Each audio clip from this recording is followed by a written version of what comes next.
El misterio de Shohei Ohtani en el jardín derecho. Esa imagen fugaz de su debut en 2013 con los Hokkaido Nippon Ham Fighters no es simplemente una curiosidad histórica. Es la piedra angular de un debate filosófico sobre la gestión del talento absoluto, y la pregunta que aún resuena en los pasillos de las grandes ligas. ¿Sacrificamos al mejor atleta completo de la historia por proteger al lanzador más dominante de su generación? Para entender esto, debemos sumergirnos en la era japonesa de Ohtani, cuando aún era el androide en construcción. Un joven de 18 años, cuyo brazo no solo era capaz de escupir bolas rápidas a 102 millas por hora, sino también de realizar tiros desde la línea de foul con una precisión que desafiaba la física del béisbol. Muchos recuerdan el transcripto y la estadística dura, 62 apariciones en los jardines. Pero las estadísticas son solo la sombra de la realidad. El manager de los Fighters en aquel momento, Hideki Kuriyama, vio algo más, una máquina de movimiento perpetuo. Yo recuerdo una entrevista posterior, donde Kuriyama dijo, casi en un susurro de remordimiento, Shohei no era un jardinero, era la manifestación física de la perfección atlética. Cuando lo veías correr, su zancada no era la de un humano, era la de una gacela con la furia de un león. Cronometramos su velocidad de reacción y su aceleración de base a base. En sus mejores momentos, estaba a una fracción de segundo de ser comparable a los mejores velocistas de Japón, marcando un tiempo de 4.0 segundos de home a primera, un dato élite que pocos conocen. Aquí es donde se presenta el conflicto central, el dilema que llevó al clímax de esta historia oculta. Si Ohtani era tan bueno, ¿por qué detuvieron esta evolución? La respuesta oficial siempre fue la misma: protección del brazo. Anticipando este argumento, la mayoría de los puristas de las ligas mayores dirían, es obvio, un lanzador zurdo o diestro que lanza a 100 mph es una joya demasiado rara para arriesgarla en una colisión en el jardín central. Sin embargo, ese es un argumento basado en la escasez, no en el potencial. Mi posición, y la de muchos analistas que siguieron de cerca su desarrollo en la NPB, es que limitarlo fue el precio que pagamos por la ortodoxia. En el año 2015, justo antes de que se consolidara definitivamente como lanzador de élite en Japón, hubo una reunión cumbre de la directiva de Nippon Ham.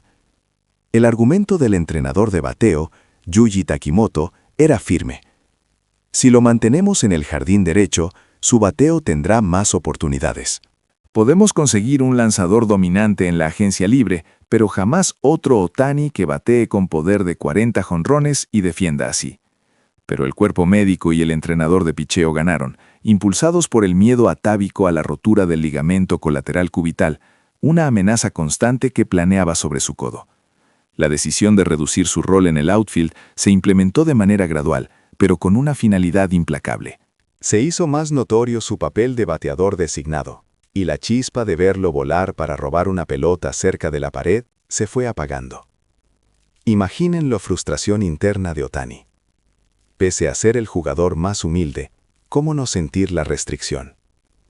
Un atleta de esa magnitud vive para la acción constante.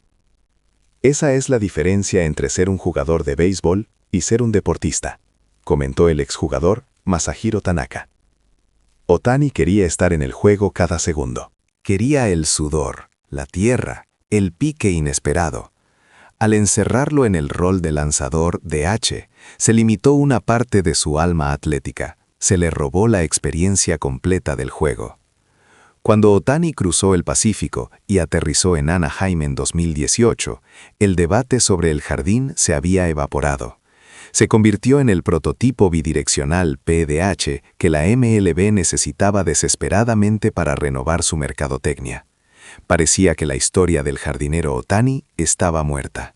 Pero aquí viene el giro dramático, el pequeño atisbo de la línea de tiempo alternativa. En 2021, una temporada en la que brilló como bateador de MVP, la desesperación del manager Joe Maddon por mantener su bate en la alineación, incluso en sus días de descanso del picheo, lo llevó a usarlo 14 veces en los jardines, aunque solo fuera por 1 o 2 entradas. Esos pocos innings, ese mero puñado de oportunidades, fueron el recordatorio de lo que podría haber sido. El analista de datos, el Dr. Kenji Sato llegó a la conclusión que pocos se atreven a verbalizar. Basados en el range factor y la velocidad de brazo que mostró en Japón, si Otani hubiera dedicado solo 5 años de su carrera exclusivamente a los jardines, manteniendo su ofensiva actual, estaríamos hablando del primer jugador de la historia en ganar un Guante de Oro y el premio al jugador más valioso en la misma temporada. El impacto de esos tiros desde el jardín derecho, que obligaban a los corredores a dudar, era incalculable. Era una amenaza psicológica. Un cañón que agregaba valor defensivo incluso antes de que la pelota fuera golpeada. La verdad es que Otani, el jardinero, no fue un experimento fallido. Fue una opción demasiado grande y aterradora para la gerencia conservadora. Este es el legado oculto de Otani. Su habilidad para batear, lanzar, correr y jugar los jardines. Esa mezcla que la transcripción llama la habilidad exclusiva de un androide extraterrestre. Nos obliga a confrontar la idea de que incluso la excelencia absoluta tiene límites impuestos, no por la habilidad física, sino por la gestión de riesgos humanos. Disfrutar del Otani que tenemos, el lanzador y bateador que redefine el béisbol, es maravilloso. Pero ver esos videos antiguos del joven Otani persiguiendo pelotas en el jardín es ver la prueba de que el cielo nunca fue el límite para él, solo la barrera que se le impuso para proteger su invaluable brazo. Es la historia de un talento tan vasto que tuvo que ser domesticado para caber dentro de las reglas del juego. Y aunque le pido a Dios que nos dé mucha sabiduría y entendimiento para que podamos reconocer la gloria en todos sus actos, la gloria de Otani reside en la increíble realidad de lo que es y en el asombroso potencial de lo que pudo haber sido. Nos vemos en la próxima reflexión sobre lo imposible hecho realidad.